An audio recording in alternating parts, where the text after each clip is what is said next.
Okay, it says that we're live, so just going to go ahead and get it started. All right, Shalom. First and foremost, we want to give all praises, honor, and glory to Yahweh, Ba'ashem, Yahushai, Ba'ashem, Rachakodash. Double honors to the apostles and those a great millstone, and peace and salutations to the elect. Okay, this is going to be a lesson, a series that we're going to be going into the book of Amos, and we're going to start today with this lesson. We're going to start with Amos chapter 1. So, Amos was a prophet, of course, of Israel. A prophet to Israel, but actually he dwelt in the land of Judah before he was called. And so, there's a lot of prophecies in the book of Amos that pertain to today. We're not going to get to all of the prophecies in the book. We're just going to start with the first chapter. But there's a lot of nations that are addressed. So Lord willing, it's edifying when we go into the various different locations of these nations that are addressed and what happened. The history that happened back then goes to show you the same mentality of these nations, these other nations today, not just Esau, but these other nations as well. Okay. So did you have any opening statements, Aquan? Yeah, it's the same thing. It's the same thing when you go back through the history, no matter which prophet you reading about. You had the so-called powers that be that had us in captivity. Then you had the prophet that was we prophets unto the nations. You see, even though we Israelites, we got to preach to the whole world. You see, I'm talking about the Orchomany world, including everybody world. Gotcha. You see, so the other nations know their judgment. Israel know the judgment because the Lord is going to judge everybody. Right. You see, and when you look at Amos, the way you when we start to read Amos, you're gonna be able to see how it is today because you got the same things going on, man. You got the same things going on when you're looking at the prophecies, when you're looking at the nations that's involved, the key players, and how these things are going. Because now, when Israel find out that they Israelites, it's all a party. It's nothing but a party from that point on. You see? Mm-hmm. Oh, we're the Israelites. Oh, we're the Lord's chosen people. That's what's up. The heathen going into slavery, whoop-de-whoop, blah-de-blah, heathen, heathen, heathen. But then as you keep on reading it, Amos, you see that he getting on Israel too. What you mean we wicked too? Yes, you are, and this is why. You see, the same spirit is in the earth today. The prophets are prophesying to the nations as well as Israel that the Lord is going to judge you, man. Con, that's right. Go ahead. Con. Yeah, I'm just setting up some precepts here. Oh, Rashad, bear with me. Yeah, we're gonna get to all of that. When it comes to Israel, Israel isn't really addressed as much as these other nations. But when it comes around to Israel getting addressed in the third chapter, which we're not going to get to today, but when it comes around to Israel getting addressed, it continues on for like pretty much the rest of the book. So. Mm-hmm. It's going to get heavier as we go along with this series, but we're going to start with Amos chapter 1, and I got my screen share here, so let me just go ahead and transfer this over. I'm going to go back to the top. All right. Make sure this can be seen here. Add this to the stream. Okay. Can you see my screen here, Zaquan? Okay, cool. All right, so we're going to start with Amos chapter 1. Verse 1, it says, the words of Amos, who was among the herdmen of Tekoa, which he saw concerning Israel in the days of Uzziah, king of Judah. Okay, so there's a lot to unpack here in this first verse. So first of all, let's actually get what Amos means and how to say it in the Hebrew. This is important because all of the Hebrew names actually mean something. This is the word here for Amos.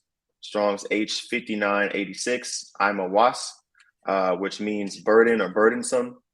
And the root word is Amos, which is a verb, which means to carry a load, to be laden with something, to impose a burden upon something. Okay. So I'm a was is like the noun version or the adjective version of that verb there, which means a burden or burdensome. Okay. Which is a spirit, because he put a spiritual burden, on all of these with all these prophecies that the Lord was speaking through him. You put a burden on the ears and in the hearts of the individuals or of the nations that he was addressing. Okay. Now it says who was among the herdmen of Tekoa. So a herdman, literally like a sheep keeper or a shepherd. He was a regular, shepherd. He was a regular, so-called a regular guy, right? When the Lord called him into the ministry. Not a coincidence that he was a shepherd.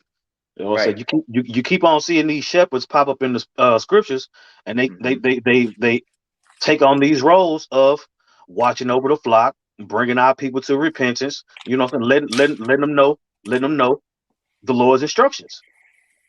Every time. If you love me, feed my sheep. If you love me, feed my lambs. Oh, Amos did that too in his daily life and spiritually. You see, right. So when you look at the daily lives of our forefathers and you look at their spiritual lives, you can put yourself in those shoes. It's okay. Go ahead. That's right. And it says who was among the herdmen of Tekoa. Now, Amos speaks a little bit more to this. I'm going to jump to Amos chapter 7. I know eventually we're going to run into it again, but I'm going to just get this real quick.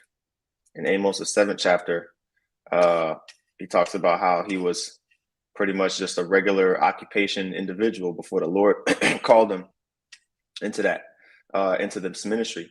And so it says, yeah, exactly. Amos chapter 7, verse 14, it says, then answered Amos and said to Amaziah, I was no prophet, neither was I a prophet's son, but I was an herdman and a gatherer of sycamore fruit. And by the way, there was an actual school of the prophets during this time, what was known as the school of the prophets, like for example, Elijah and Elisha, they were they had that school of prophets. Even if you go into, I believe it's 2 Kings, the first chapter, where it talks about Elijah being caught up, okay, or around the beginning of 2 Kings. If you read about it, or if you read into that chapter before he gets caught up, he has a bunch of he's going from city to city, and there's like a bunch of other prophets or students that were following him and talking to Elisha. If you read that account, and so but this specifically notes. Pull up the word college. Okay, like just the dictionary meaning of it, like El Centro in the scriptures. Okay. Pull up college. Just search it. Okay, Salakia, I got you. Fine. Yeah. Yeah. You see that? Where is that at? Is that what you're referring to? In Kings? Well, yeah. Well, this is an account of it. Let's look. Yeah, let's look at it. Yeah, let's get into it. Okay, Khan. Well, all right. Well, let me just go to I'll read this and then I'll go to the one I was talking about. This is 2 Kings chapter 22, verse 14, because there were multiple schools and multiple colleges, man. Right. Israel it wasn't just one, place to learn. But this is 2 Kings 22 and 14. It says, so Hilkiah the priest and Ahikam and Akbor and Shaphan and Asahiah went to Huldah the prophetess, the wife of Shalom, the son of Tikvah, the son of Harhas, keeper of the wardrobe. Now she dwelt in Jerusalem in the college, and they communed with her. So this is one account of a college, that the Israelites had, okay, specifically in Jerusalem. And if you get the word, like the elder said, get that word college, a couple of words in this. Okay, here we go. The word college is Strong's H4932, Mashana. Okay, and says next, second order. Let me see here. A copy, repetition, a copy. So basically, like where the copies were held, because you have to duplicate documents in order for them to continue on to the next generation.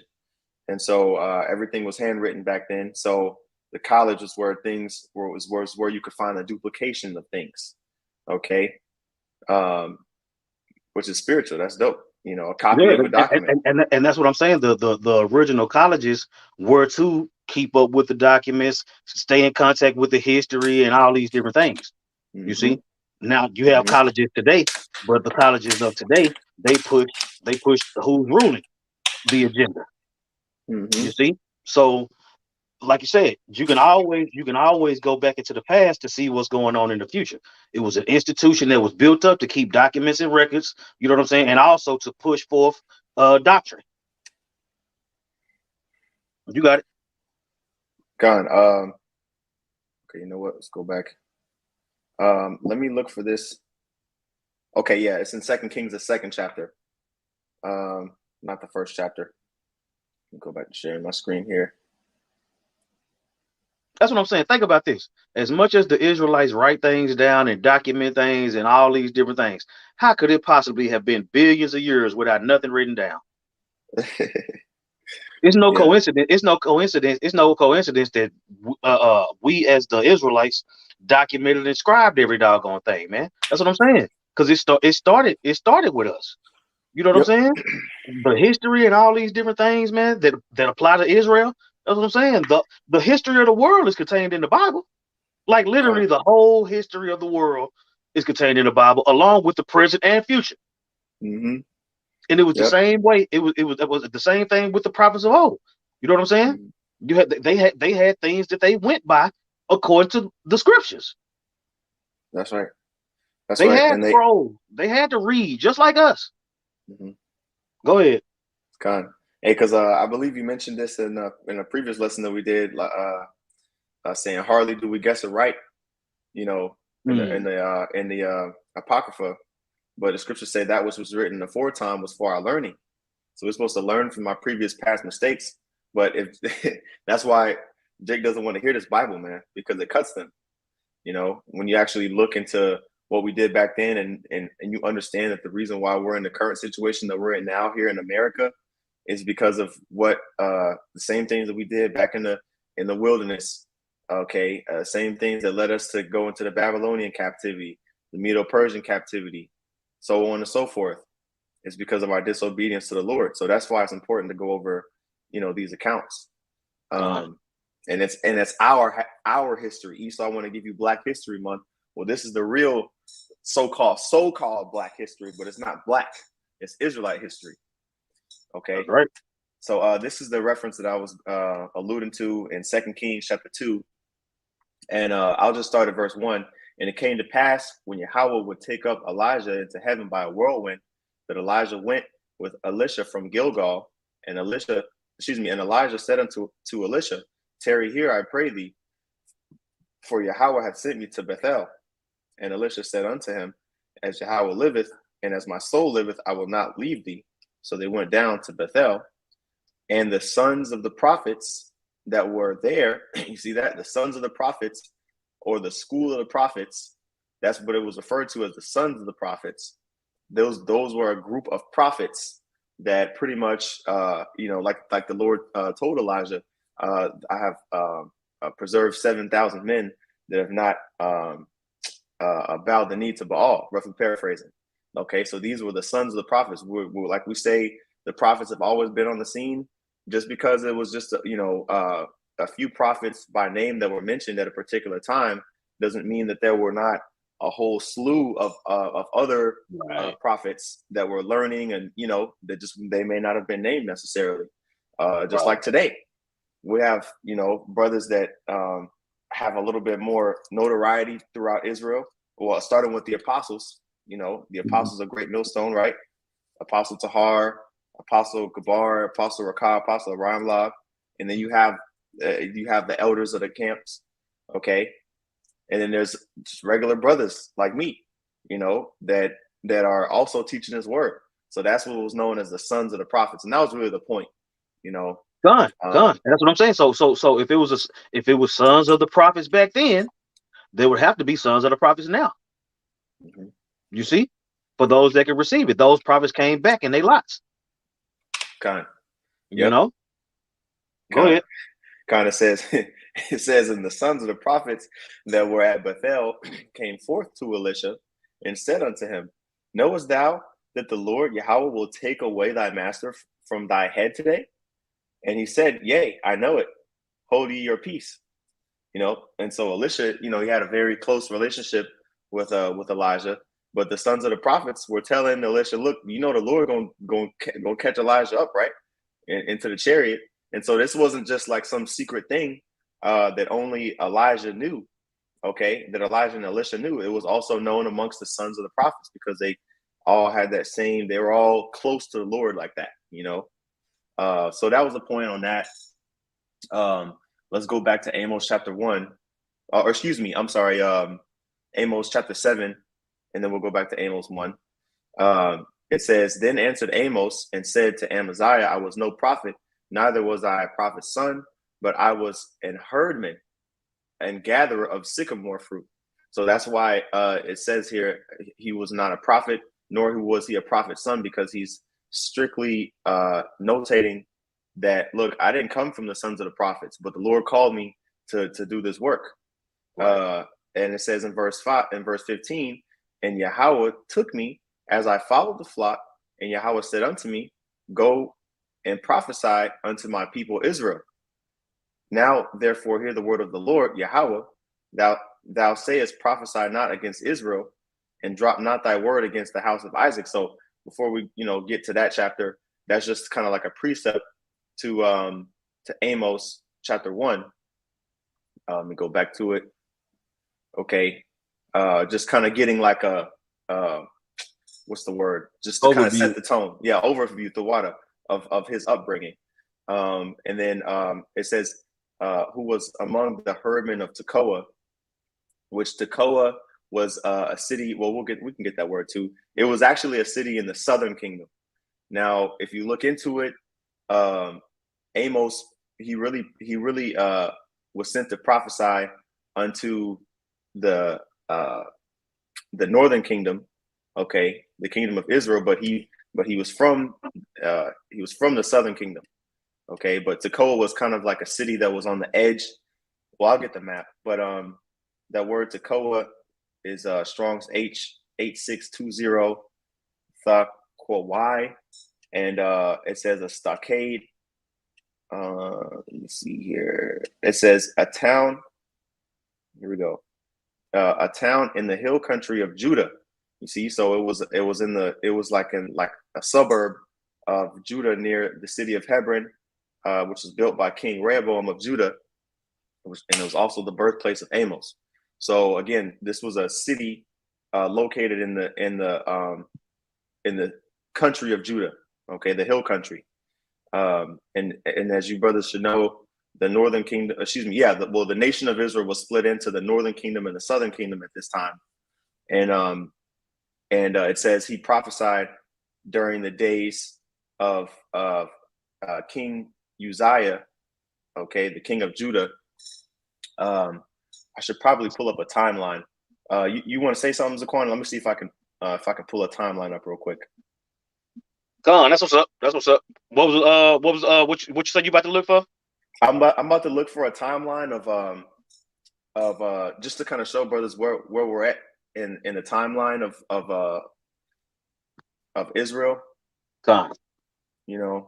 Just to kind of get a visual, man, because there's a lot of names that are named that like right. You kind of have to get.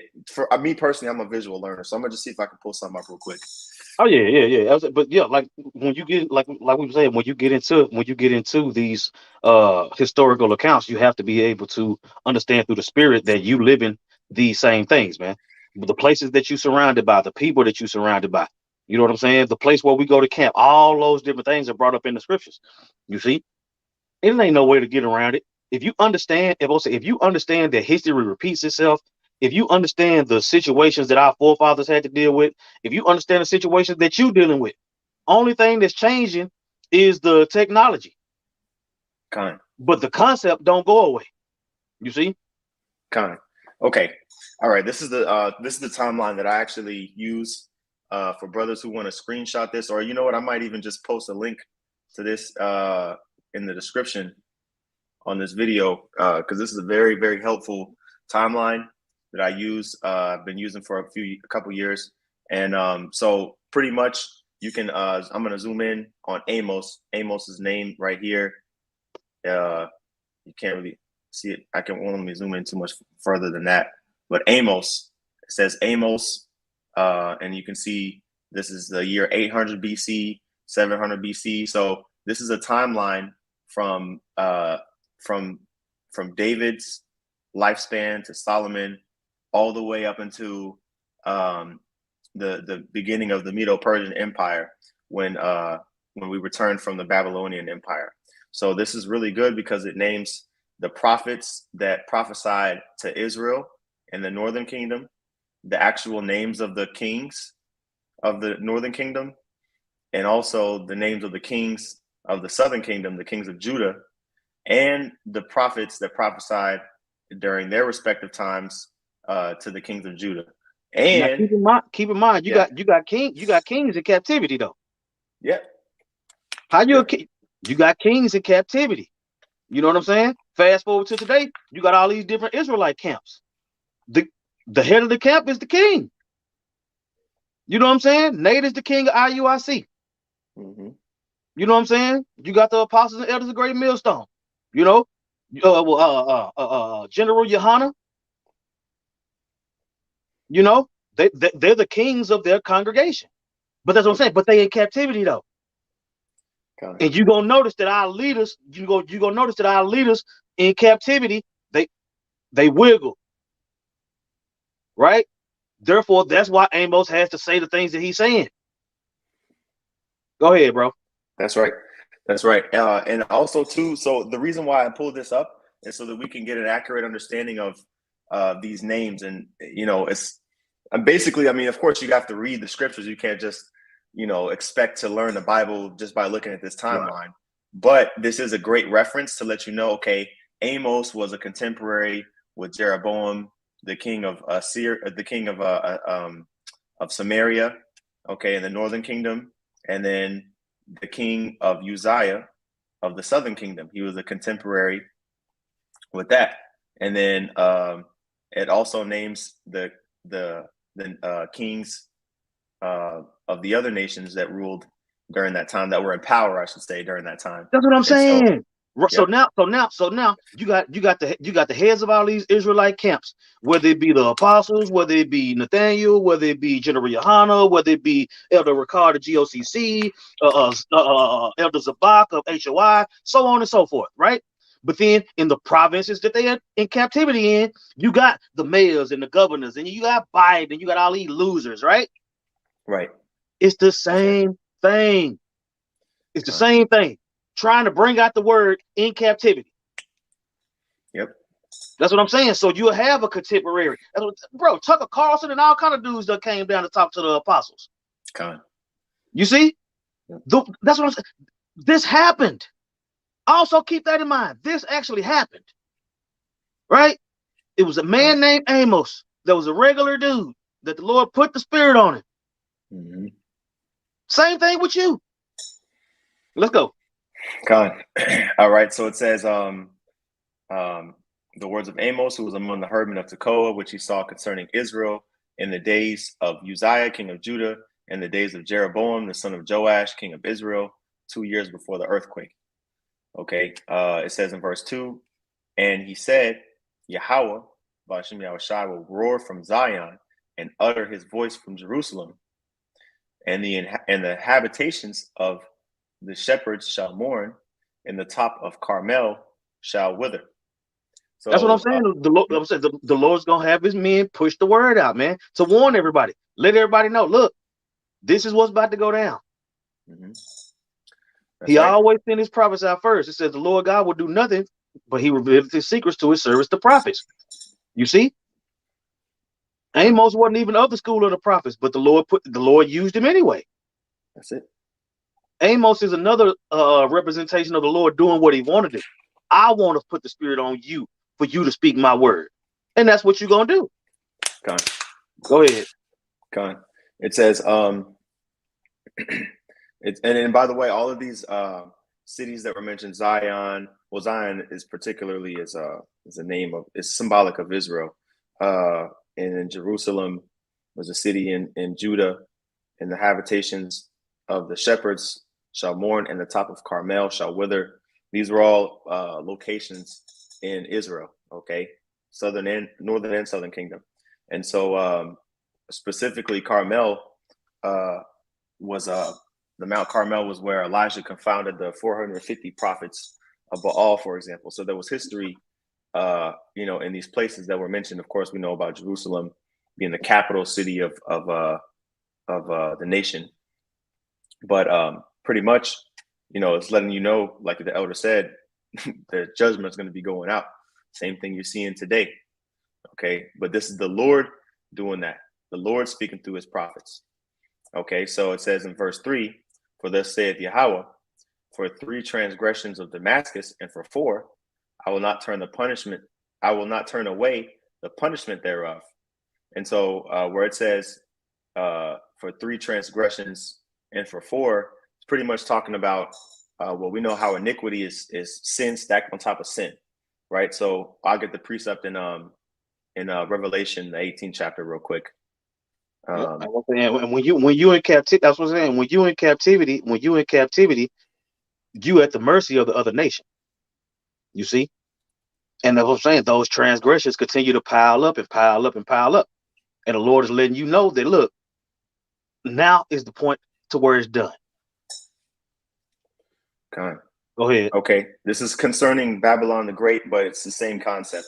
Revelation 18:5, it says, for her sins have reached unto heaven, and the Most High hath remembered her iniquities. Okay, that's that 3 transgressions and for 4. It's the same thing. That's right. Okay, iniquity is sin stacked on top of sin, and it's time for that debt to be paid. That's what's being insinuated here in Amos 1 in verse 3. Now Damascus is the nation of Syria. Okay, you have the Syrians, and then you have the Assyrians. They're two different nations. Right. Okay, and so Syria was Israel's rival to the north, and so just kind of getting a little bit of history. A lot of this history is documented in First Kings and in Second Kings. So we're going to get a little bit of it just to kind of set the tone for Damascus and Israel's relationship with Damascus or Syria. They're synonymous. Right, which is necessary for the understanding, man. You see, you have to know what it was like during that time. For the Lord to call out your transgressions, he done counted them up and he done. That's big. You see, the scriptures talk about touching the apple of the Lord's eye. Okay. You see, so for the Lord, that's what I'm saying. Because the Lord, he goes in on certain nations. You see, and you have to be able to identify those nations today. All right, you got it. All right. So I'm gonna actually get a map first, just to kind of put things together. Hey man, so, get into these maps. Get into these maps, man. They help. They help, man. A lot of people be. I'm just gonna say it. A lot of people too lazy, man. That's what I'm saying. Salvation, bro. All you gotta do is read and study for salvation. Come on now. That's what I'm saying. You got to know these maps. You got to know different languages, at least a little bit, enough for the understanding. Right. Hell, we showing you how we do it. The apostles and elders that showed us the blue letter. They go into it on camera. We do what they did. I mean, of course, the spirit got to be working, but that's what I'm saying. You get to see your favorite superstar at practice doing what he. That's what I'm saying. You get to see him doing push-ups and sit-ups and squats and all that. Then you get to see him hit 50. What else you want? Con. Look it up, nigga. That's right. That nigga. Yeah, yep. Since y'all think y'all can teach too, you get your ass in the book. Sick of all these questions and no answers. Go ahead. The scriptures say, "Blessed is he that readeth." Man, we're in the information age, man. The elders, back in the old school, the elders, apostles will tell you, well, I mean, it doesn't take a rocket scientist to know that there was no internet. You know what I mean? Right. So, you had to go to the library and look this stuff up, to the college, There you go. But this map here is from What website is this? churchofjesuschrist.org. And then, they have a bunch of different other maps, but this is a physical map of the Holy Land. So this is a good one because it kind of shows all of the neighboring areas. All right. So we just read Amos 1 and 3 concerning Damascus, right? So Damascus was a city located on the north of Samaria. So you have Samaria right here. I can't highlight it, but you can see it here. Samaria. This is what consisted of the northern kingdom of Israel. Okay. And then to the south was the southern kingdom. Okay. And so Damascus right here was the city, but it was the Syrians dwelt here. And pretty much I'm going to get the precept, but the Syrians and the northern kingdom of Israel were at war with one another constantly from its inception, from basically Jeroboam, right, which was the first king of Israel, up until the Assyrians took them over. And so let's get that precept real quick in 1 Kings chapter 1. And by the way, Aram is Syria, is Damascus. It's all the same thing. It's the same nation. The nation of Aram are the Syrians. Okay. Yep. Now, not the same as the Assyrians, different nations. But anyway, this is 1 Kings chapter 20, verse 1. It says, and Ben-Hadad, the king of Syria, gathered all his hosts together, and there were 32 kings with him. Like you said, Elder, there's multiple kings. The king of Syria had 32 kings with him, right? It says, and horses and chariots, and he went up and besieged Samaria and warred against it. So again, Samaria is the northern kingdom. It's Samaria is the landmass that the northern kingdom inherited. Okay, Upper Galilee, Lower Galilee, Nazareth, and Samaria. Samaria is all pretty much the northern kingdom. When you hear Samaria, if you go on the Blue Letter and you type in Samaria, that's talking about the northern kingdom. Okay, the 9 tribes, that consisted of the northern kingdom. Okay, and so you can because it was if I say abhor when Jake be saying abhor not an Edomite. You know what I'm saying? It's not actually an Edomite right there. Mm-hmm. You know what I'm saying? It goes into the Syrians. Abhor not abhor not an Aramite or there you go. Or there you go. Or so when you get in that mind state, then you understand what this is going into. You see, you got it. Yep. And so you can read the history on that. We're not going to get into that, but just to prove to you that that the Syrians, not the Assyrians, but the Syrians were at war with the northern kingdom for a good period of time. This is what is being addressed here in Amos, the first chapter. Okay. And it says, for 3 transgressions of Damascus, and for 4, I will not turn away the punishment thereof, because they have threshed Gilead with threshing instruments of iron. So pretty much Gilead was a we'll go back to the map. You can see here Gilead here on the right. I'm not sure if you can see my mouse, but Gilead here was also a landmass of that belonged to Israel. I believe the Manassites was like their land inheritance. Okay, so they would come down. Right, here's Damascus here up here to the north. They would come down through Bashan, and they would jack up Gilead and infiltrate Samaria at various points. So there was constant war between the Syrians and the northern kingdom. And so because of that, right, and that history is located in 1 Kings 20. We're not going to get into that. You read it on your own time. But because of that, it says in verse 4, I will send fire into the house of Hazael, which shall devour the palaces of Ben-Hadad. Okay, now Hazael and Ben-Hadad were kings of Damascus. Okay, and if you go back to it's kind of like a cheat sheet, really. This timeline here, you can see the names here, the kings of Aram / Damascus / Syria, they're all the same. It's the same nation. Ben-Hadad the first and the second, and Hazael, and Ben-Hadad the third. These were all kings of Damascus, kings of Syria. Okay, and so the Lord said, because of the affliction that you put upon my people, right? The Lord said He's gonna send a fire into the houses of these kings and devour the palaces of Ben-Hadad. Okay.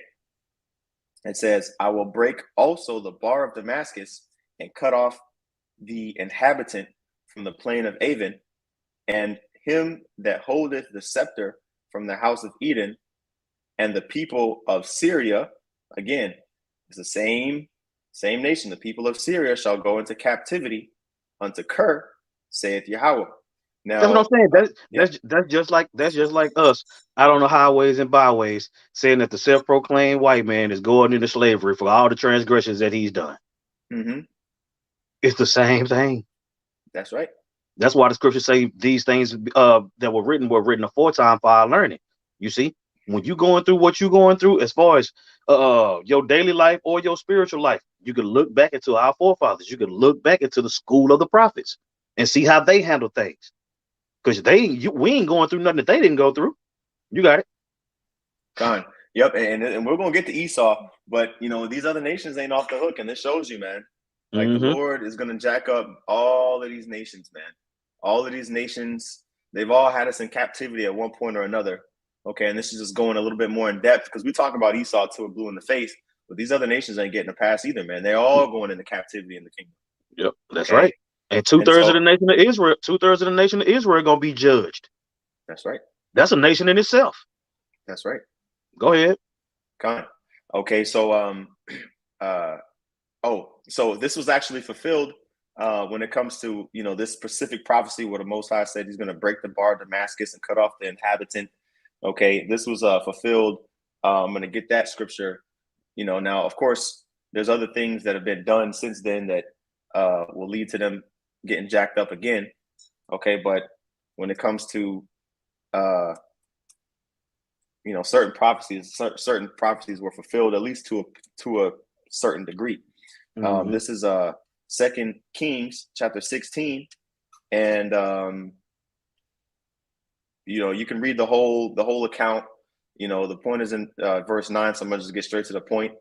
Okay, it says 2 Kings 16:9, and the king of Assyria hearkened unto him, for the king of Assyria went up against Damascus. Again, Damascus is Syria, and Assyria, or Ashur in the Hebrew, there are two different nations. Okay, Aram and Ashur, those are two different nations. Right. Assyria is Ashur, okay, and Aram is Damascus or Syria. Now it says the king of Assyria went up against Damascus and took it, and carried the people of it captive to Kir and slew Rezin. So there's right. the account right there that the Assyrians, the Lord used the Assyrians to jack up the Syrians, okay, or Damascus. Damascus falls. That's it. Yeah. Well, yeah. And there's more into that. You can go into the history's there. The history's there. We can read all the chapters, but we'll never get past the first chapter of Amos if we do that. So I'm trying to get to it. So that's the point there on Damascus, right? So now we go into another nation. Okay, Amos 1:6. Thus saith Yahweh, for 3 transgressions of Gaza, and for 4, I will not turn away the punishment thereof, because they carried away captive the whole captivity to deliver them up to Edom. Now Gaza is the Philistines. Okay, now let's go back to this map. It's going to help us a lot. Let me see here. This map here. Now Gaza. Gaza was a city here. You can see here. I'm going to zoom out so you can kind of see to scale where it was at. Okay. Now Gaza was a city on the coast of the Mediterranean Sea. Okay. Now, again, Gaza, whenever you read Gaza in prophecy, that's referring to the Philistines. Okay. This is the plain of Philistia. And so you have Ashkelon, Ashdod, Ekron, Lachish. All of these 5 cities here were cities. Well, Lachish, sometimes it was occupied by Israel a little bit more, but especially Ekron, Ashdod, Ashkelon, and Gaza. Anytime you read about these cities, for the most part, it's going to be referring to the Philistines, okay, which were, if I'm not mistaken, those were Cushites, okay, which were Hamites from the nation of Ham. And so the history on that is expounded upon here. It says, I will not turn away the punishment thereof, because they carried away captive the whole captivity to deliver them up to Edom. Okay. And so the history on that was that pretty much when you go into the commentaries, they helped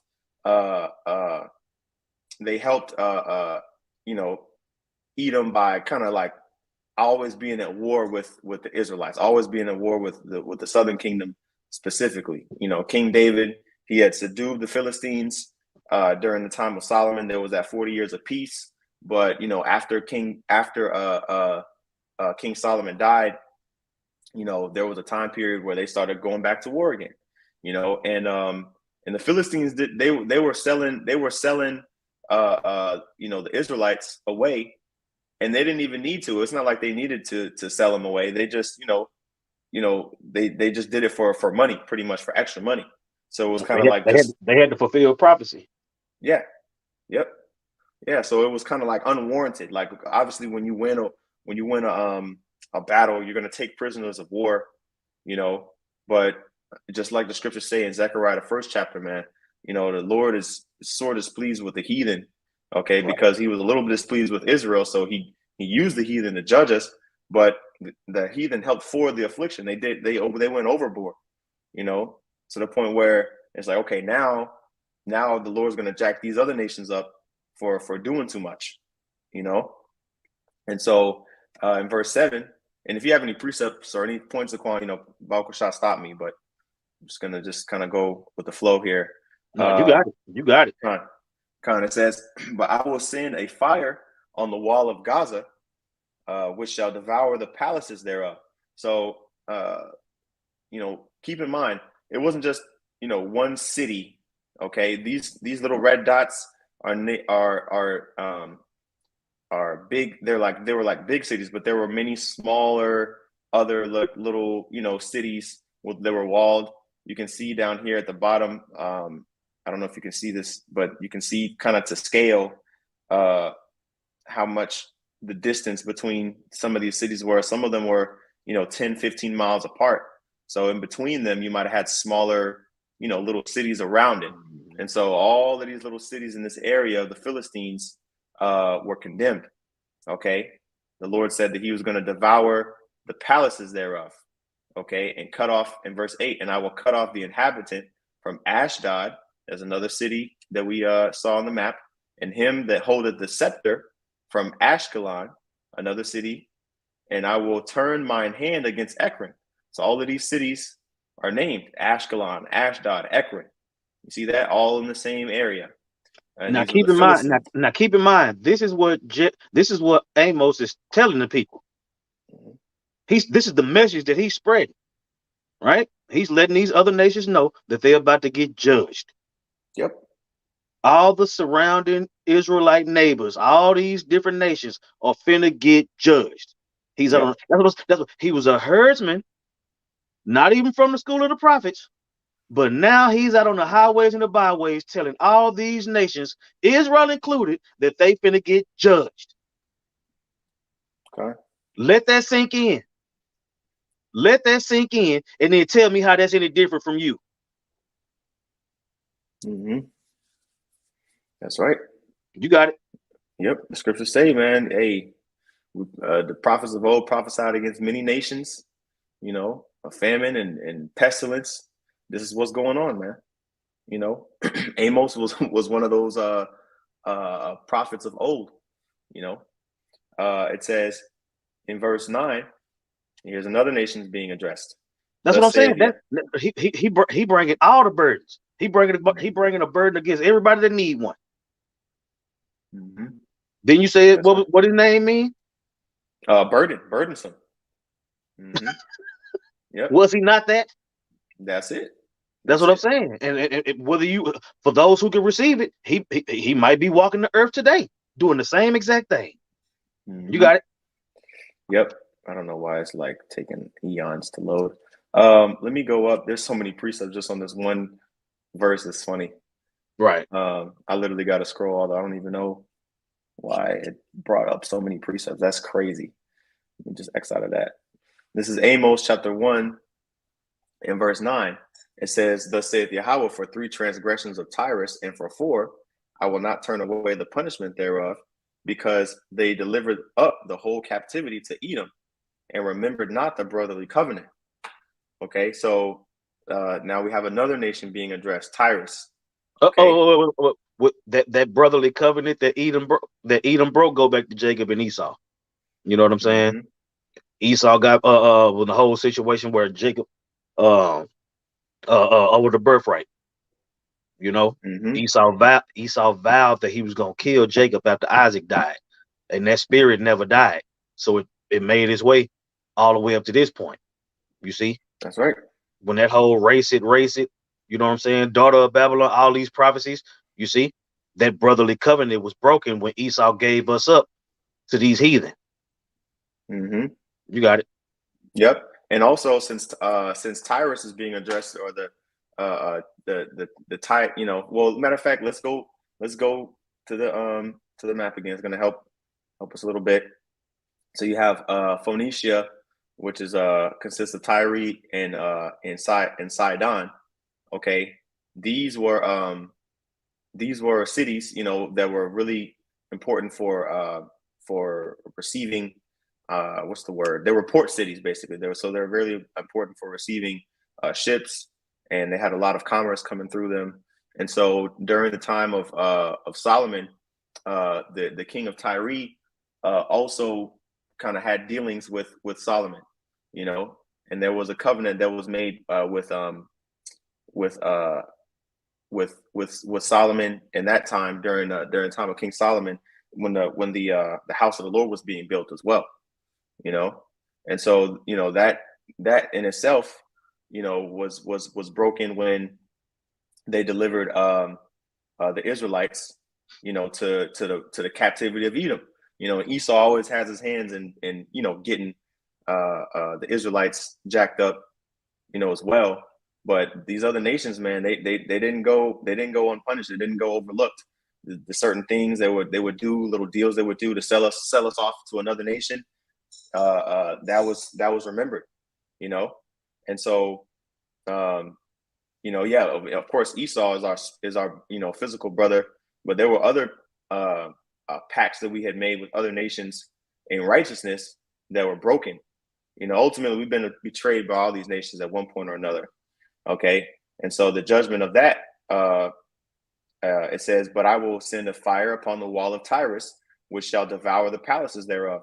And you know, back then cities were walled. So if you had a walled city that you burn the walls down, the city is defenseless, right?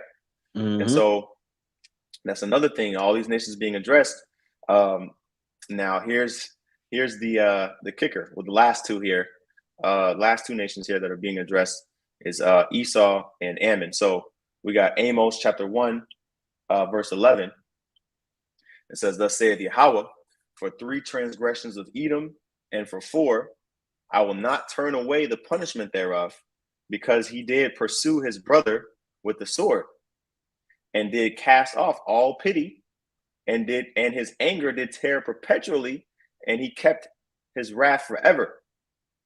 Now that's like the scriptures that we bring out all the time. Obadiah, first chapter, you know, where it talks about, you know, he always trying to put his, his own mother's son. Matter of fact, let me see if I can find that real quick. And check this out. It says, and did you just cut it off. Oh, in verse 11, it said, put verse 11 back up, Baba Kasha. Yeah, I got you. My bad, I was looking for this. Put this back up here. Share screen. Boom, boom, boom. All right. All right, verse 11. It says, and did cast off all pity. Right. Matter of fact, yeah, it says, I will not turn away the punishment thereof, because he did pursue his brother with the sword, and did cast off all pity, and his anger tear perpetually. When you get into that word perpetually, that means ongoing. Ongoing. That's what I'm saying. So from Jacob to Esau, that never went away. You see, now when they done grew up in the nations, it still haven't gone away. Now you fast forward up to date, still the same thing. Still the same thing. Get that word perpetually right quick. That's what I'm saying. The only thing that's gonna stop that perpetual hatred is the Lord coming back. You see, until the Lord, until Yahweh sends Yahweh Shai to deliver us, that dynamic is gonna be consistent. Go ahead. That word perpetually is Strong's H5703. It actually says in the text la'id with a la in the beginning, but id is the root word meaning ever or evermore. So la at the beginning of the word means to evermore or forever, pretty much forever, perpetually. Forever, continuing, future, forever. Yeah, perpetuity. That's what I'm saying. It's perpetually, forever, continuing, future. That applies. Yeah. Right. A continuous existence. That's what I'm saying. That's what let you know. That's another. That's proof that Esau and Jacob are still in the planet. Because you got the moon. You got the moon and the sun coming up every day. You got that perpetual hatred between Jacob and Esau still playing out over the planet. You see, it says forever of the Most High's existence. Come on, man. Come on, man. This is the Lord's will playing out. Go. You got it. All right. Going back here. Oh, so I had that scripture that I was quoting here concerning Esau. I'm gonna just get this in. Just pull this up here. Psalms. It was Psalms, and we'll also get Obadiah, but Psalms chapter 50.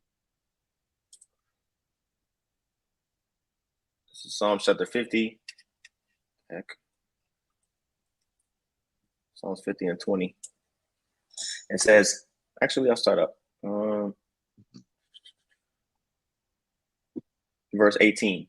It says, Psalms 50 and 18, when thou sawest the thief, then thou consentest with him and hast been partaker with adulterers. Okay, talking about Esau, really, because if you read up, it says, but unto the wicked, the Most High says, what hast thou to do to declare my statutes? Now, who's the wicked? Who's the seed of the serpent? Esau, man. Okay, so he has a particular categorization separate from the other nations, denoting that he's more wicked than all of them. Okay, and it says, when thou sawest a thief, these other nations, they stole us and sold us off to Esau. It says, then thou consentest. When you consent to something, that means you agree. You make a a deal. You strike a deal. Right. It says, then thou consentest with him and has been a partaker with adulterers. Okay, thou givest thy mouth to evil, and thy tongue frameth deceit. That's why we call Esau the devil, man, because that's what this devil means, deceiver. Okay, and all he does is lie and speak evil on the earth. It says, thou sittest and speakest against thy brother. Okay, now who was Esau's brother? Jacob. Okay, Jacob, whose name was changed to Israel. And so it says, thou sittest and speakest against thy brother, thou slanderest thine own mother's son. So that's your own brother. Okay, but you talking all manners of evil against him, saying when the days of mourning of my father are over, then I'm gonna kill my brother. That's the spirit that Esau is in. Okay, and so this is a precept to Amos 1 and 11, man. All right. Let me see how long we've been going here. Good little minute. All right, we can almost an hour. Yeah, Khan. Yeah, okay. We're gonna go on to the next verse. You brothers know the precepts on Esau. Okay, it says, but I will, verse 12, but I will send a fire upon Teman which Teman is a chief city in East and Edom, which shall devour the places of Bozrah, another city in Edom. Okay. Chief city in Edom, I believe. Yeah, matter of fact, because what's Isaiah 63? It talks about the Lord coming back going through Bozrah. You got it. That's right. That's right. Okay, and then the last nation that's addressed here in this chapter is Ammon. Okay, so this is Amos, Amos chapter 1, verse 13. For thus saith Yahweh, for 3 transgressions of the children of Ammon, and for 4, I will not turn away the punishment thereof, because they have ripped up the women with child of Gilead, that they might enlarge their border. All right, now let's get into this map one more time. Right. Oh, and we skipped Edom, but Edom's down here to the south. Okay, you got Idumea and Edom. It's the same thing, really. To the south of the southern kingdom. Okay, and you have Ammon, the Ammonites. Oh, well, we didn't even identify the Edomites. Edomites is the self-proclaimed white people today, the Caucasians. Okay, the Cajuns of Ka. Right. No. Yeah. Oh, yeah. Salaki. Yeah. Exactly. Shout out, Big Bro Malcolm. That's it. You know, the individuals from the mountains of Seir. Okay, this is Mount Seir. This area here is Edom, the nation of Edom. Okay, scriptures say Esau is Edom. So we also have Ammon, with the modern day Japanese, individuals today. Okay, Ammon and Moab both came from Lot. All right, so and then going into these nations, there's 18 nations. You got to go into the nations, be able to know when certain nations are named, which people group it's talking about. Okay, because we all dwelt in a lot closer proximity back then. Because guess what, man? This landmass was a very, very fruitful landmass to dwell in back then. So all the nations dwelt along this area. Most of them, not all of them. A lot of nations dwelt in this area, because also the population wasn't nearly as much as it is today. So it was a lot more, we were a lot closer. We were all in the Middle East. Okay, a lot of the nations were. And so Ammon is located to the east of the Dead Sea. Okay, and so you can kind of see here its proximity to Gilead. You can imagine the wars that happened in these plains here. The city here, Rabbah, also named Ammon here, took place. A lot of wars took place in the plains of Gilead. So because basically it was always a land grab. They were trying to expand their lands, right? So going back to Amos 1, thus saith the Lord, for 3 transgressions of the children of Ammon, and for 4, I will not turn away the punishment thereof, because they have ripped up the women with child of Gilead, that they might enlarge their border. Okay, and when it says ripped up the women with child, meaning they cut open their bellies, killed the babies. They might have just pillaged the city. A lot of heinous acts were done by these Ammonites as well, man, when they were fighting. And you can find out all of these skirmishes in 1st and 2nd Kings, the different wars that happen, small wars that happen between these various different nations. Israel was always at war with these other nations, man, at one point in time or another. Okay, right. I don't remember who posted it in the chat the other day, but it was basically each nation and how long they had Israel in captivity at the time they did, and all the nations were on there. All 17 nations. There's 18 nations including Israel, but 17 nations that aren't Israel all had Israel in captivity at some point in time, as documented history, written down by the Israelites. You got it. Yeah, I'm just getting these demonic ass scoffer comments off the comment board. Okay, there we go. All right, cool. Yeah, the brother soldier of Yahweh Shai said Basra means sheepfold as well, where the sheep are being held. Okay. So the water for that, brother. Right on. you know. And so let's go to, hold on, back to Amos. Keep doing this one. Amos chapter 1 and in verse 13 at the end, it says, because they have ripped up the women with child of Gilead, that they might enlarge their border. And again, we already went to the map, seeing how close proximity Ammon was to Gilead. So they were trying to expand into to the north into Gilead to take the inheritances of Israel. So it says in verse 14, but I will kindle a fire in the wall of Rabbah, okay, which I believe that was here. You see here the city of Rabbah. I can't zoom in anymore, but you can see the red dot here. You're not sharing your screen if you want us to look my at bad. Yeah. Salaki, I apologize. Yeah. My bad. Oh no, you good. You good. Yeah, there we go. We can see you now. Okay, Salaki. Yeah. So Ammon, you can see here to the east, is proximity to Gilead to the north, and then Rabbah is a city that was pretty much owned, or like a chief city in the nation of Ammon. And you can see how close it was to Jericho and Gilgal, but the Lord said He was going to judge the city of Rabbah, which is symbolic of the nation of Ammon, for it trying to expand its borders by killing the Israelites. And you can continue on reading in verse 14. But I will kindle a fire in the wall of Rabbah, and it shall devour the palaces thereof, with shouting in the day of battle, with a tempest in the day of the whirlwind. And their king shall go into captivity, he and his princes together, saith Yahweh. I would say, the Lord tells you, He sends somebody to tell you you're gonna get judged. He tells you why, and then He tells you that, I said that, and they shall know that I am the Lord. Right? Thus saith the Lord. You see? So in this first chapter of Amos, He's getting into all our enemies, and Israel is like, yeah, get him, Amos. Talk your shit, Amos. Get out there one time,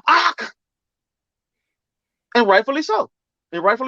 Because the atrocities that these other nations have committed against us have to be dealt with. You see? Yep.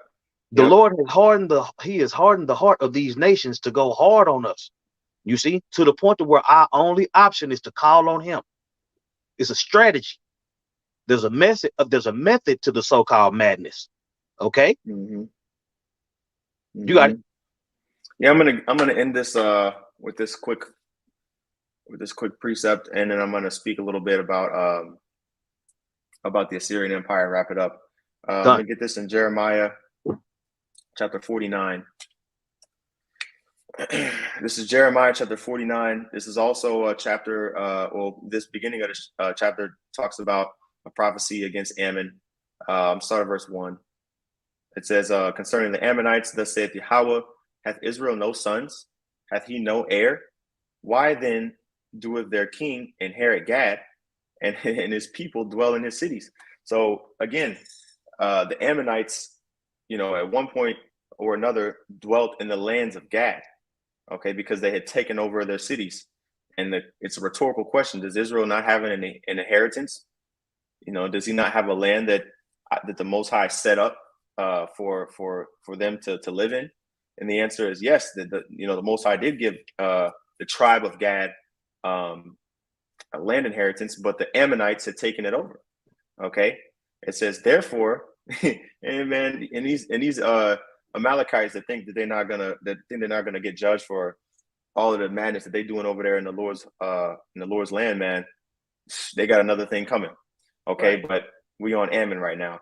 It says, therefore, behold, the days come, saith Yahweh, that I will cause an alarm of war to be heard in Rabbah, which we already established. Rabbah is a city in Ammon, Rabbah of the Ammonites, and it shall be a desolate heap, and her daughters shall be burned with fire. Then shall Israel be heir unto them that were his heirs, saith Yahweh. So that lets you know, man, the Lord is not, we get on Israel a lot and we get on Esau a lot, but there's many like I don't want to call them like buffer chapters, but a lot of chapters that we may not visit as much, or a lot of precepts that we may not quote off the top of our head as much. It doesn't mean it's not in there, man. You know, these other nations they definitely got another thing coming. And concerning the Assyrian Empire, I'm gonna end it off on just kind of circling it all back to the relevance of the Assyrian Empire. So you can see here, Amos. I'm gonna zoom in a little bit. Amos here said he prophesied around 760 BC. If you go down to the bottom of this timeline, you can see pretty much the end of the reign of the kings of Damascus, the kings of Syria, and the beginning of the reign of the kings of Assyria, because pretty much during the time of Amos and the king Uzziah, the Assyrians started taking over the neighboring nations. Okay, and so the Lord used the Assyrians to judge these nations that were written about in Amos chapter 1. Notice how Assyria was not mentioned as one of these nations that was going to get judged, because the Lord actually used Assyria to take down a lot of these nations before he used Assyria to actually take down Samaria itself, the northern kingdom itself. That happened about about 50 to 60 years after. Okay, you see Hosea came right after Amos, because Hosea goes into a lot more about warning Israel before they just got pretty much just done away with. All right, but that shows you the importance of the Assyrian Empire. Just kind of foreshadowing that we're going to be talking about that in the next couple lessons in this series. So that's pretty much all I have for this one, Zaquan. Hey, Con. Hey, well, with that, we want to give all praises to Yahweh, Bahasham, Yahweh Shai, Bahasham, Rakahak Wadash. Double honors to the apostles and elders at Great Millstone. Peace and blessings to the Akim teaching about the Mayam Wa'amat. That's in sincerity and truth. Shalom. Shalom.